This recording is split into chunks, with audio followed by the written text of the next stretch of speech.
Please stop pushing. I can't take this anymore. The concert venue is packed tight. A man behind me keeps pressing into my backside. I'm wearing a mini skirt today with a thong underneath, and it only makes the situation worse. He lifts my skirt and presses himself against my hips. As the atmosphere heats up, someone in front of me slams into me, and I stumble back a step. My body stiffens as I feel like something just slid inside me. My name was Mandy Cox, and I was a diehard fangirl. I wanted a celebrity to notice me, so I dressed for attention. I wore heavy makeup and made sure nothing about me went unnoticed. My low-cut top revealed a wide stretch of skin, and my chest bounced with every step. I paired it with a mini skirt that barely covered my thighs and sexy white stockings which hugged my legs. But when I arrived, reality hit.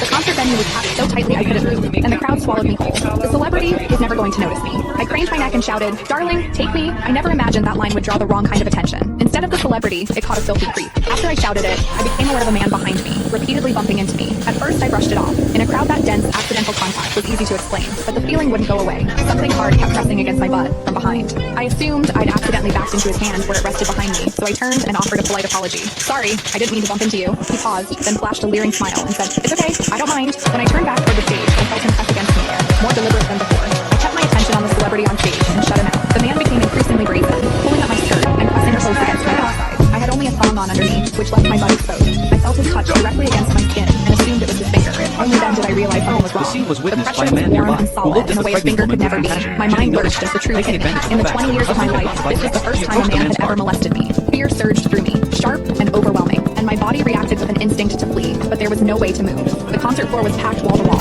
leaving me stuck where I stood. I drew myself tight, bracing as if tension alone could keep the fear out. As I did, my hips closed around the man's so-called finger, trapping it between my cheeks. An unfamiliar sensation followed, and warmth rose to my face. What confused me was that I didn't recoil from it. There was a muted comfort to it, and against my will, it sparked a faint sense of expectation. The man behind me seemed to take it as a signal. He moved in closer, repeating the motion until the intrusion was unmistakable. I had lived a sheltered life as a college student, and now I was being toyed with by a stranger while surrounded by people. Shame surged within me without warning. I felt the urge to sob, but my throat closed, and my voice deserted me. Worse still, the pressure forced my thumb inward and sent a restless, trickling discomfort through my body that wouldn't fade. The quiet, involuntary sound escaped me, and the embarrassment followed instantly. I gathered myself and strained to suppress it, holding it down until my throat tightened. The blaring music and the screams around me drowned everything out. With every eye fixed on the stage, no one was aware of what was happening to me. At the same time, the intensity continued to rise, touching something deep inside me. I bit down on my lip as cold sweat traced my spine.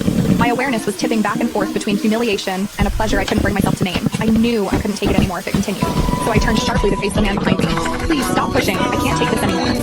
When I finished speaking, the man leaned toward me and whispered in my ear, "Is it exciting, the way I'm pushing against you?" The shame was overwhelming, and I was on the verge of crying. I'm a virgin. I've never done that kind of thing. Please, let me go. He didn't stop. Instead, his gaze burned deeper as he seized my waist, the pressure growing stronger. "You're really a virgin? Then let me show you what it feels like to be a..."